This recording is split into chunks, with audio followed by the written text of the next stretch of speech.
Hey there, this is Natalie, here with another theory born out of massively overthinking ReZero. Now, this one is all my own, so it doesn't have a very high chance of being correct, unlike some of the other theories I've talked about, where a lot of fans have reached similar conclusions based on stuff Tappé's written. But I do think it's interesting, and even if it's not likely to be exactly right, there could be some stuff in here that turns out to be close, or which might spark you to think of different possibilities. So I hope you'll enjoy it. As always, I'll just let you know the spoiler threat level before we go into it. And I'm afraid this one is one I can't really explain or back up without giving some major spoilers for Arc 4. So if you're watching this video when it's new, then there will be major Season 2 spoilers for both cores, given at the time of writing we have only had 4 episodes.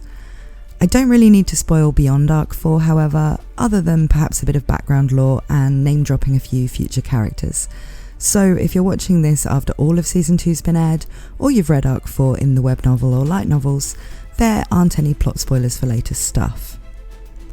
Okay, so if you're good to stick around, here is the basic premise of this theory, which I'll then go on to explain in terms of what, from what we know or could interpret, there is in the story that made me think this might be what's going on.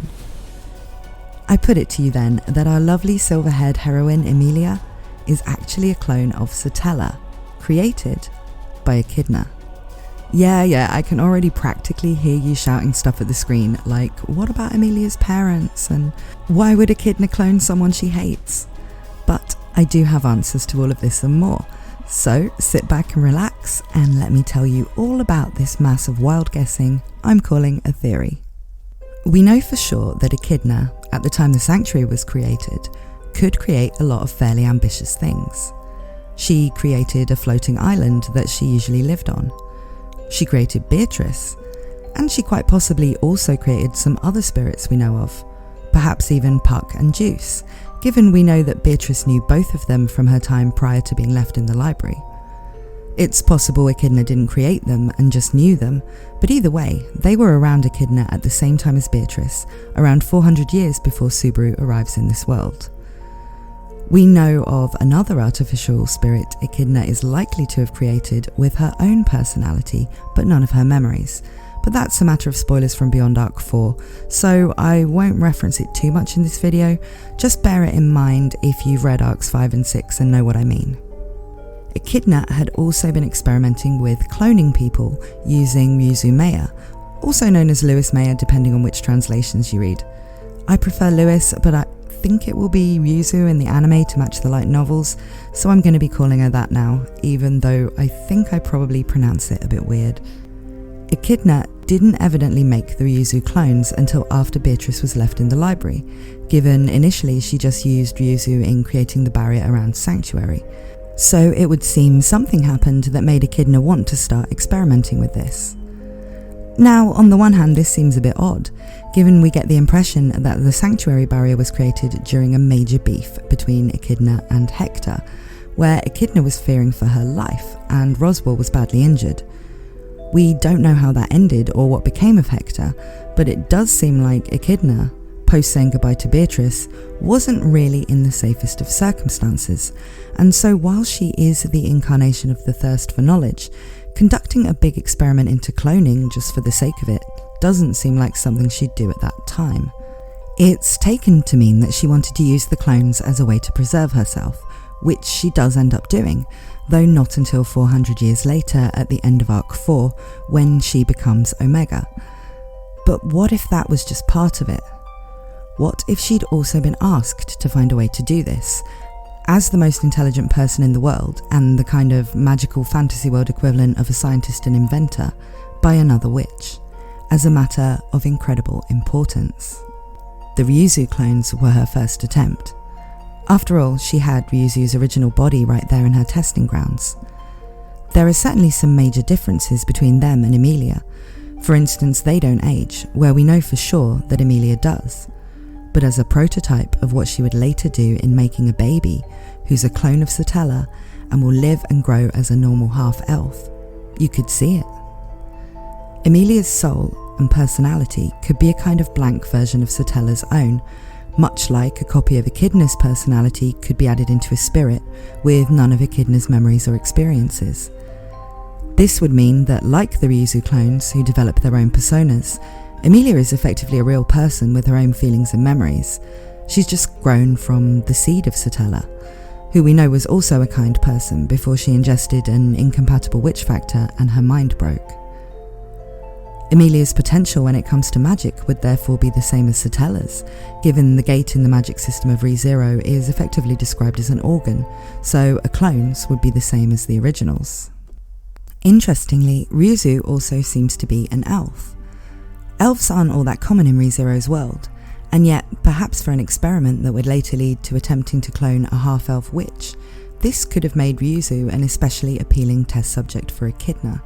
We only know what happened from the OG Ryuzu's memories, and to some extent from Beatrice, and so what Echidna was actually thinking when it came to using Ryuzu to power Sanctuary's barrier, well, we can't say if she was planning that Ryuzu would sacrifice herself all along, knowing that she'd offer thanks to the same sort of precision knowledge of cause and effect that powered Roswell's gospel, or whether she had other experiments in mind to use her in, related to cloning.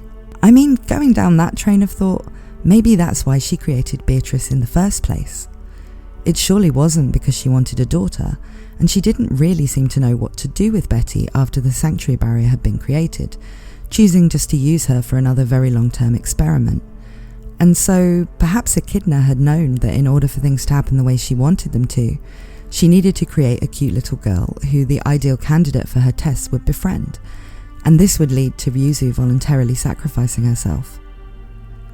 If Roswell, simply using Echidna's book, can know that hiring an assassin to steal an insignia will somehow lead to him being able to kill the dragon years later, then Echidna could easily know the outcome of a big chain of events like this. Though we know she doesn't actually like using her Book of the World, and so maybe she only did so because she was made to by Satella, and this is part of why she now resents her so much. But we'll get to the hatred she has for Satella and Emilia later. So, from other things Echidna's done, it doesn't seem like a stretch at all for her to be capable of making a clone of Satella, or of knowing enough about what would need to be done for events to turn out a certain way, meaning that Satella, in a pinch of future of the world type proportions, or maybe learning that she was going to end up going crazy and getting sealed away, might have in some way asked or left Echidna with no choice but to go along with her wishes and create Emilia. But while this does seem like it would have been possible for Echidna to do, what is there about Emilia that makes her having been created in this way seem plausible, rather than other reasons she might look exactly like Satella, like her being a natural relative, a reincarnation, or a Satella from another timeline or dimension, with some timey-wimey stuff going on? Well, for one thing, there's the fact that Emilia seems to be the key to that mysterious seal in ELIOR Forest, and that some people seem to know or at least suspect this, including Juice, who we know was around at the time Echidna would have potentially created Emilia, 300 years before the forest was frozen, and Pandora, who we know little about, but who seems to be pulling the strings behind the Sin Archbishops and who knows what else, and who really wants to open that seal. Why would Emilia be the key to this thing if she and it weren't in some way created as a pair?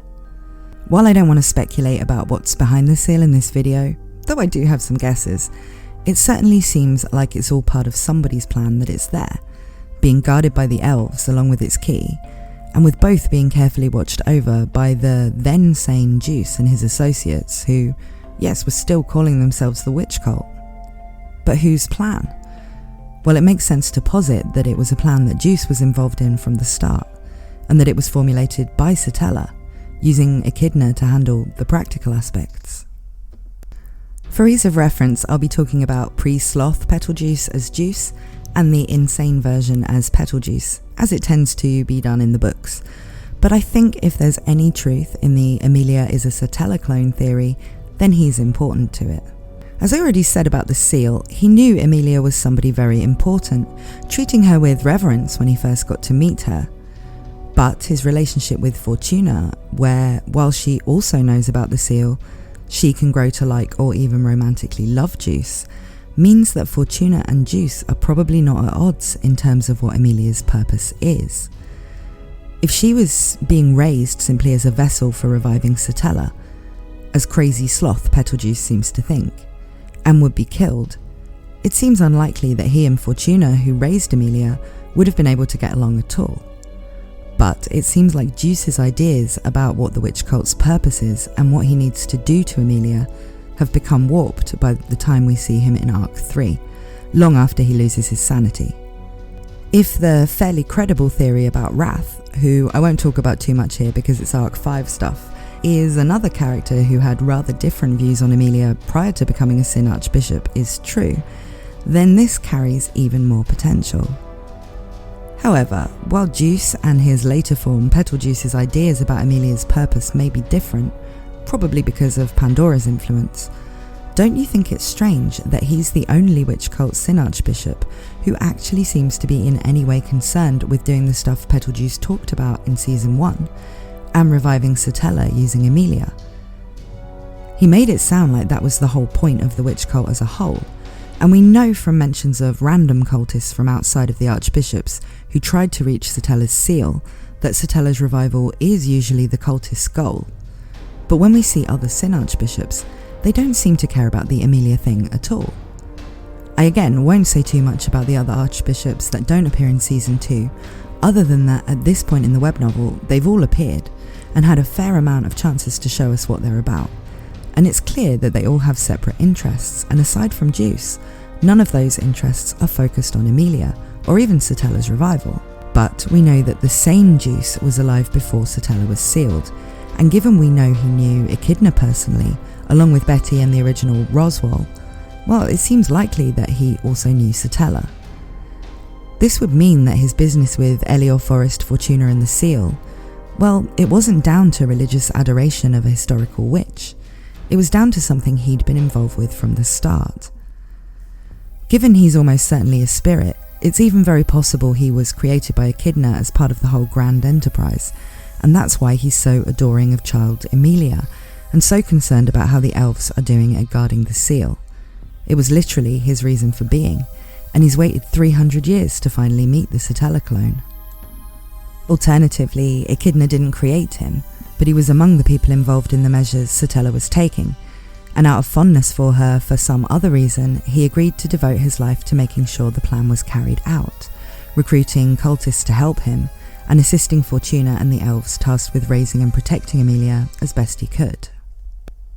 Now, one thing that seems to go against the idea that Emilia could be a clone is that, well, it's mentioned by Fortuna on multiple occasions that Emilia's parents are Fortuna's brother, an elf, and an unknown woman, who we assume is human, because Emilia's a half-elf and so can't be the biological daughter of anything but a human woman if her dad's an elf. But what else do we know about her parents? Well, Echidna seems to know Emilia's mother, and when she's telling Emilia just how much she hates her in her trials, she mentions that she's just like her mother. At least in the web novel she does. I'm not sure which lines will have made it into the anime, and I've only a general awareness of what was changed in the light novel, so everything I mention here is from the web novel.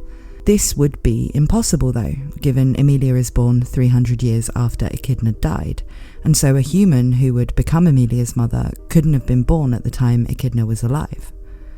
For Echidna to be able to talk about Emilia and her mother from inside her dream citadel, where we know she doesn't know what's going on in the outside world, given she doesn't know who Regulus is, for example. Presumably, she not only knew her mother, but also knew Emilia would be born 300 years before Emilia was born. Or not. I'll get onto the 300 years bit soon, I pinky promise. But if Emilia's a clone, then the person people would most likely refer to as her mother would be the person she was a clone of. That is to say, Satella. It's only if she's the biological daughter of the person people call her mother that the mother needs to be a human.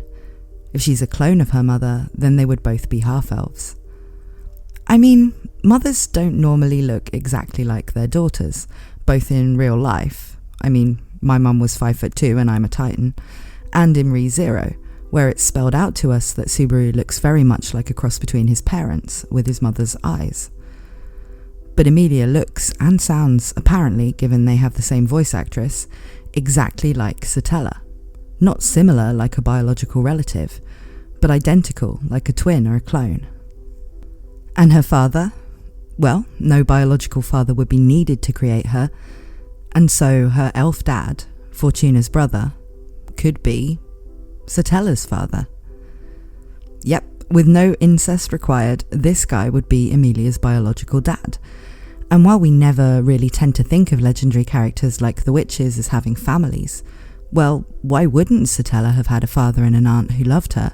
And why wouldn't they have been involved in whatever plans she needed to make? Echidna, again when berating Emilia in the trial, accuses her of always relying on her father and men to help her. What would Echidna know about Emilia relying on her father? Even though Echidna can see Emilia's memories, Emilia doesn't know her real father, and while she does rely on Puck, her father figure, she's only known him for 7 years, and he doesn't feature in the memories Echidna's exploring for the trials anyway, which are all about ELIOR Forest. So why does Echidna say this? Because the Satella she knew relied on her dad, and other men, and Emilia is, to Echidna, the same as her. Which brings us on to... It's a pretty commonly held theory that Puck is a spirit made from the man who actually is Emilia's father. There are hints that he hasn't always been in an animal form, with him saying things like that he used to be a good-looking guy. Well, elves are known for being good-looking. Now, in this theory about Emilia, I'd say this theory about Puck is also correct. Puck is the current incarnation of the elf who was Satella's dad. We learn a lot about him in the Frozen Bonds OVA, where we learn that he first of all knew about Emilia somehow and had been looking for her for a long time, and secondly had made a promise to Echidna not to be involved with her. This would mean that during Echidna's lifetime, such a promise regarding Emilia would have been made. Now, if this theory is in any way correct, what I think could have happened is that Puck, when he was an elf, agreed to be turned into a powerful spirit, the Beast of the End, to fulfill one role alone in Satella's plan. That is, to destroy the world if the clone died. Why would she want her dad to destroy the world if her clone died? Well, because she's Satella. Part of her plan was already that there would be someone in the world at this time with return by death, an authority she could grant. If Emilia died, destroying the world straight away would ensure that that person, Subaru, would die before causality could move too far ahead and the world could still be reset to a time where a different outcome for Emilia could be ensured. She needed someone she really trusted for this role, someone who would do anything for her, even destroy the world, and who would also be able to survive until the point in time when it was needed. Her father fit the bill, but an elf wouldn't have that kind of power, and while long-lived, he wasn't invincible, so he was transformed into a great spirit by Echidna. Now, he'd made some promises to Echidna about the situation, which may have been necessary for the original plan, or perhaps were her payment for his transformation. But neither he, Echidna, or Satella had predicted that Emilia would end up being frozen for 100 years. It seems plausible that even Echidna's ability to predict what will happen as the result of different paths of action would be thrown off by someone with abilities like Pandora's that can simply change reality and basically rewrite history as far as we know. Originally, Puck was forbidden to be involved in Emilia's life and was supposed only to end the world if she died, with Fortuna and the other elves of ELIOR Forest, along with Juice, entrusted with keeping her safe and happy until she could fulfill whatever purpose Satella intended, presumably involving the seal that only she can unlock. Echidna may have done this just out of spite, her resentment for having to do all of this for Satella and Emilia making her think that while she would make it possible for Puck to be involved in the plan, she wouldn't allow him or Emilia to get any happiness out of it. He accepted this price at the time, but when the forest was frozen and he found Emilia all alone in the world, with not only the great spirit of fire Meliquera but everyone else she came into contact with gunning for her, well, he decided to break his contract with Echidna. Everything had gone off script anyway in terms of what Satella and Echidna thought would happen, and so he believed the best thing he could do now was to contract with Emilia and have a close influence on what happened to her next. He kept the destroying the world thing in there though. Perhaps he always knew or suspected Subaru was that person, or perhaps he was never even told why he had to destroy the world if Emilia died. only that it was important enough to Satella that he was willing to become a great spirit in order to do it. It's hard to say. It seems to be essential to whatever Satella's plan is that Emilia doesn't know about the resetting the world aspect though, which is probably why normally she stops Subaru telling anyone, but in the event of him blurting out to Emilia, she takes the nuclear option and kills Emilia, causing Puck to do his thing, and ensuring the world gets reset immediately. We actually don't know what Emilia thinks the deal is with Puck ending the world when she dies, in fact, and that's quite mysterious really, given you'd think that if she knew that, and we know contracts tend not to be tricksy things from Subaru and Otto's discussion about them with Roswell, so if it really is part of her contract with him, she must know about it. She'd approach things differently, never putting herself in danger at all, because if she died, so would everyone else. It's quite odd, but a topic for another time because this video is already quite long. Still though, Puck does say in the same OVA that Emilia was wanted and celebrated. This seems like something only someone around for her birth could say, and something normally only a parent or someone close to the parents would say. But if you consider that he's partly talking about Emilia from the perspective of all of the planning and hard work that went into her very existence, which was to be part of something extremely important, and partly talking about the daughter he loved enough to do all of this for, it makes a lot of sense. So, while I think it can be safely said that Echidna could have created Emilia, and that this could fit in with things with characters like Juice and Puck, along with that mysterious seal in the forest, the big discrepancy is Emilia's age. As far as we know, Emilia was about 7 when she was frozen, was in the ice for about a century, and has been unfrozen for another 7 years at the point when she meets Subaru. This means that the freezing of ELIOR Forest happened around 300 years after the Age of the Witches, when any plan like this would have been made. So how could Echidna have created Emilia at Satella's request, if Echidna and Satella were both gone from the physical world, Satella sealed away and Echidna existing only as a spirit in her dream citadel? Well, there are a couple of times where we see a person who's been perfectly preserved inside a magical stone, the original Ryuzu Maya, and a body in Echidna's tomb that Beatrice and Roswell recognise as Echidna, but who looks different to the Echidna Subaru and Emilia saw in their trials, which is already a mystery all on its own, so I won't go into that, but it does seem like the kind of thing that might happen when there's loads of experiments into cloning and stuff going on, doesn't it? Anyway, the original Ryuzu is able to be woken up and used as a body by Echidna eventually, and so it seems that this way of preserving people is reversible. What if Echidna created a baby Emilia and preserved her in crystal, just like this, to be born from it when the time, according to whatever she or Satella had predicted would happen, was right?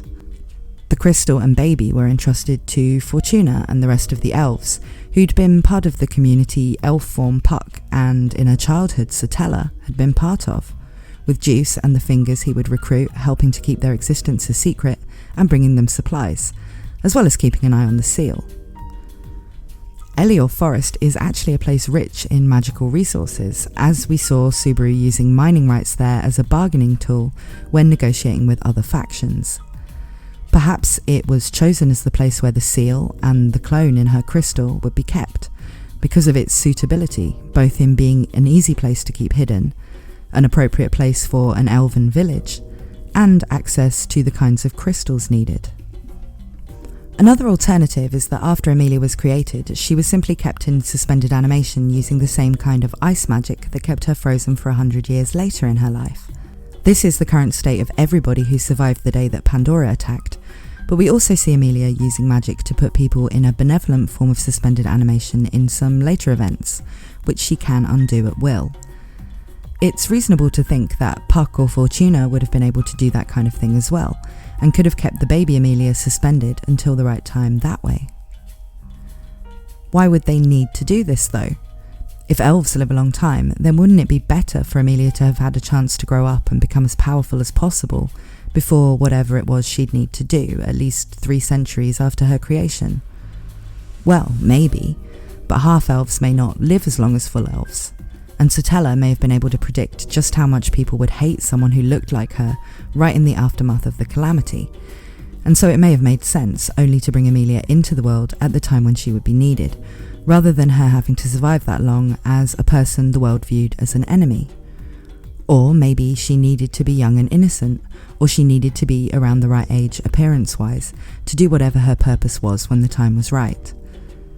Maybe it involved the arrival of Subaru. After hundreds of years of life of her own, Emilia would have developed a totally different personality to Satella as a result of her life experiences. A young Emilia would be closer to Satella and would not have had lifetimes of chances to fall in love or develop goals and ideals of her own. If there is some connection between Subaru and Satella, and she was always planning for him to arrive and be given her return by death ability, then perhaps it was necessary for the clone to still be as close to Satella in personality as possible, and the right age for Subaru to view as a love interest at the age he would be. Alternatively, it could have been because the royal selection was also something that was involved in the original plan, with Emilia somehow being created with whatever it is that makes a person qualified for it. The other candidates are all young women, and so perhaps a centuries-old person wouldn't be able to qualify as a dragon priestess. They're called dragon maidens in some translations, so perhaps the wording used in Japanese does imply that they are usually young women, similar perhaps to real-life shrine maidens. This would mean that the downfall of the royal family that led to the election was also something either predicted or orchestrated as part of Satella's plan. And while this is something you could easily see Echidna having a hand in, perhaps involving Roswell and his gospel somehow, I don't know if I think that feels right. I kind of feel like whatever happened there with the Lagunica family might have had more to do with Pandora, though for reasons I won't go into here because they involve a character we don't learn of until Arc 5. Still, there are a couple of methods for how and reasons for why a cloned Emilia created by Echidna could have been kept dormant for 300 years. I think the only other thing that really doesn't make sense in this theory is why Echidna would have done this if she hated Satella, and as a result also hated Emilia if she made her herself. Well, I think it's more the other way round. Echidna hated that she had to help carry out Satella's plan and create Emilia, and that's why she continues to resent both of them. Echidna isn't a very emotionally driven person. She doesn't show maternal love towards Beatrice, who she definitely created. Instead, the most positive feeling she has about people tends to be curiosity. She likes those who she finds interesting and thinks she can learn something from being around. She does have preferred outcomes, but doesn't really get salty when they don't happen, as long as what happens is interesting. It seems like it would be quite hard to be hated by her then. If something or someone is boring to her, or as she's already learned all she can from it, she'd be indifferent to it. But why would she hate anyone? Especially the kind of spiteful, bitchy, very human hatred she has for Emilia and Satella, which seems at odds with her usual attitude. Well, my theory is that by helping Satella, she had to sacrifice all of her other research and also accept a future in which she would die in her current form. She certainly seemed well prepared for the deaths of herself and all of the other witches, so perhaps by agreeing to a plan of Satella's, which would save or very much benefit the world perhaps, she was agreeing not to do anything to change a course of events that would inevitably include her own death and the end of her quest for knowledge. It may have been the right thing to do, but it still stuck in her craw, and even though she was able to cling to existence and even plot for her own revival, she never stopped resenting the people who made her do this. We do see, and I'll be vague referencing this as it's Arc 5 and 6 stuff, that the personality of Echidna with no memories doesn't hate Emilia, or anyone else in particular, and so it's definitely not just a clash of personalities, of Echidna simply not being predisposed to liking people with Emilia's or Satella's nature. She really isn't the kind of person who has strong feelings like that about others. So the reason she hates Satella and Emilia must be something that happened, and it's probably not, in Satella's case, even the Great Calamity, given none of the other witches hate Satella at all.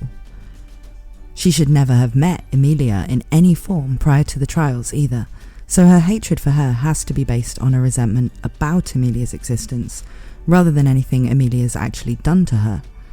But she also criticises her by talking as if she knows her personality, And well, perhaps that's because she's a copy of someone else she hates. It is said she hates only 3 people: Satella, Emilia, and one other she doesn't identify. And for a character lacking in emotion, her hatred has to be both rare like this and significant. The third person may be someone unconnected with this theory, like Hector, though really if she hated Hector, I'm not sure why that would be kept as a mystery, as it seems pretty sensible and not much of a revelation that she would hate him. Or someone more surprising, but still probably unrelated to her hatred for Satella and Emilia, like perhaps even Roswell. She really didn't want him to come into her tomb. But if it's something tied to this theory, then I would guess that the third person Satella hates is perhaps Puck. And this is kept vague because the Puck she knew, who was involved in the whole scheme she still resents having to be a part of, was not the Puck we and Emilia know, but the elven father of the Witch of Envy.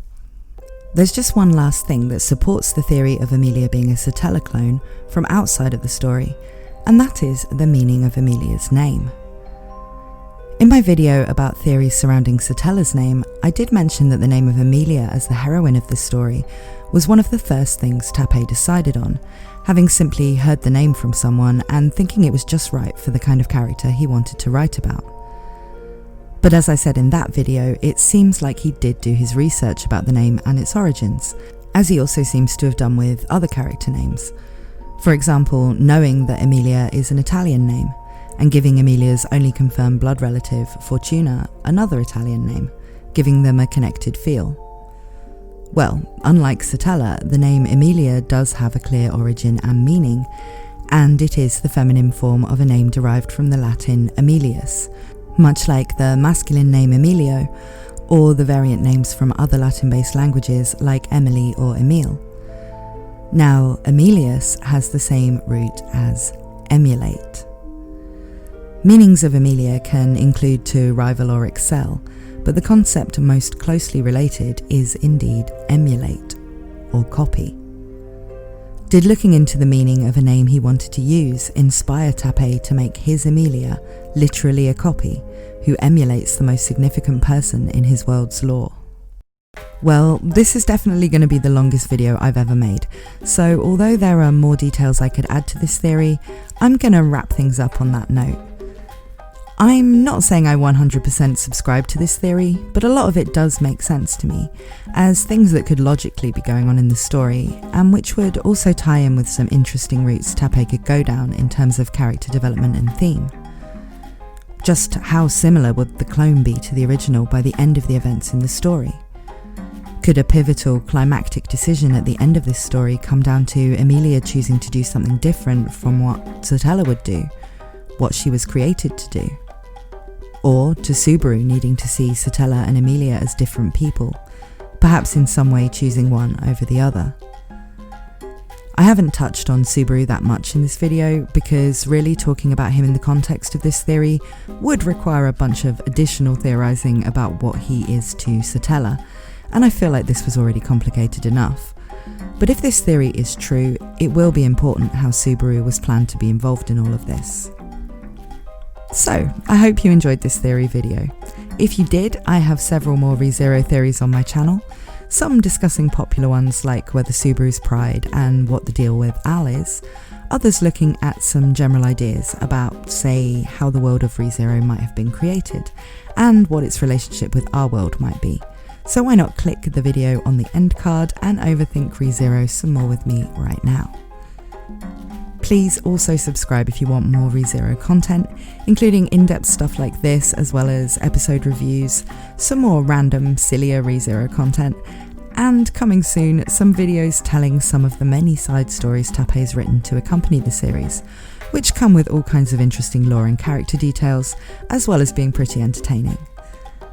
I'm a fairly new channel and I'm currently chasing the modest milestone of 200 subs, so I really appreciate every single person who subscribes and interacts with my videos.